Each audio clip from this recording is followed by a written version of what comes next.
Good morning, Year 4 and Year 5. Welcome to our class assembly for this week. As you already know through our English focus, both in Year 4 and Year 5, it's National Storytelling Week, which is amazing. So first of all, one of the mental health and well-being activities on that channel is to listen to Stephen Fry narrate I think it's Harry Potter and the Philosopher's Stone. So I would definitely suggest listening to a chapter or two from an expert read you a story. So National Storytelling Week is the 1st of February, so it started on Monday, up to the end of the week there. And it's a week for celebrating storytelling and encouraging people to tell their own stories. National Storytelling Week takes place in lots of places, such as storytelling clubs, theatres, museums, schools and hospitals. Unfortunately, not too many of those places are open at the moment, so it's really important we give it a good go this week. So what is a story? What do you think stories are? Are stories always written down? And why do you think people tell stories? Is it to make people laugh? Is it to educate people? What is it? So just pause the video here and take a minute or two to reflect on what stories are and why we have stories. What's the purpose? What's the effect? And then again, pause it for a minute and think carefully about what your favorite story is. As a child, when I was growing up, I loved pretty much anything that Roald Dahl produced. The BFG, ironically, Charlie and the Chocolate Factory was another favourite of mine. So many different books, and then as I grew a bit older, I loved reading the Harry Potters, and then I loved reading The Hobbit, and eventually that progressed and gave me a real love for reading, so much so that I went to university to study English literature because I love stories and other genres of writing so much. So hopefully you've got that one story that you absolutely love, or that one author that writes stories that you love, to give you that passion for reading and writing. So we tell stories, and we have done for thousands of years. We do it to communicate. We all tell stories every single day.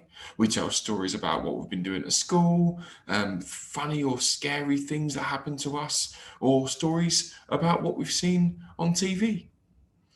They have been told for hundreds of years, and fairy tales and myths were told by people long before they were written down. And essentially everyone is a storyteller. At some point, you are going to be telling a story, whether it's just to summarize your day when mum or dad asks you when you walk through the door, or something really funny happened, you can't wait to tell your friend. You tell them that. That's storytelling. We're always doing it. So it's an art that we should try our best to improve and to master if we can. Storytelling helps people to feel close to each other and to become friends. I love listening to the stories that my friends tell me, and hopefully they love listening to some of the ones I tell them too. Storytelling helps people to understand the things that happen in the world. They can teach us lessons, which is what's called a moral. They can be warnings, and they can be funny, scary, or explain things to us. They can be fairy tales, myths like Year 5 recently just did. And storytelling can be fun. Let's have a look at another one of our BBC 500 words challenges. I think this was the bronze winner from a few years back. Excuse me. So day one, this is the need for a cookie. Day one, woke up, felt an urgent desire for cookies. No, more than urgent. This was an overwhelming, all-consuming need for cookies. Mum is already in the kitchen, worse luck. Still, worth a try. Could I have a cookie, please, Mum? No way! You haven't had your breakfast yet. I've got cookies for breakfast will give me energy for the day. No answer, but the look on her face suggests this is not her idea of a healthy breakfast. 10 minutes later, Mum's still in the kitchen. Get the commando gear on. Wait till Mum is distracted on the phone. Crawl under the table. Reach the cookie tin. Open the lid. Raise the first cookie to my mouth. The radio comes on. Liverpool have made it to the semi-finals of the FA Cup final. Forget my disguise and whoop and drop the cookie. Mum catches me in the act. Grounded for the rest of the day. Day 2. A fresh quest for cookies starts this morning. Today, I decide to up the stakes. However, when I come downstairs for breakfast, I notice Mum has put a padlock on the cookie cupboard. So as soon as she goes out to walk the dog, I borrow a glittery hair clip from my sister. Sisters have some uses, I guess. Disguised with scarves and a makeshift balaclava, I pick the lock and get a cookie. This is so easy. Take a big bite into the biscuit. Spit it out into the sink. Dog biscuits. Mum arrives to see me draining a bottle of milk over my open mouth and face to remove the taste of liver. Grounded for attempted cookie theft. I'm making a mess. Day 3. Renewed energy and need cookies desperately. Hide behind the door until Mum is distracted with the washing.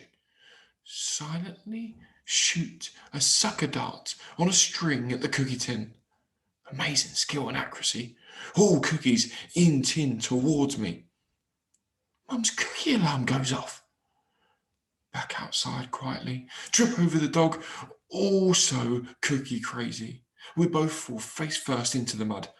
Grounded for armed robbery, cookie jar damages, a mud mess made. Day 4. Go online to eBay and buy an Acme make your own wrecking ball. Borrow next door's digger and drive through the garden. Roughly pinpoint the part of the wall next to the cookie cupboard inside.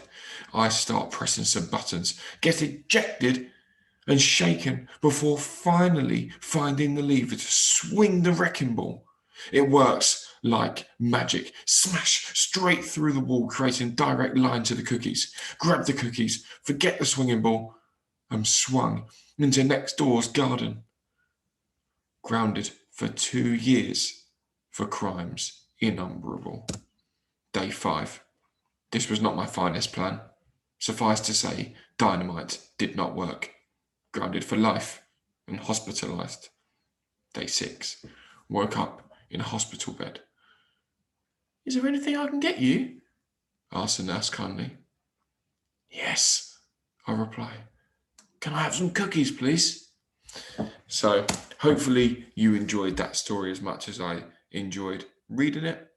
Please feel free to message in with any of your favourite stories or any videos of stories that you have read aloud. I've already had one in my class, which was amazing.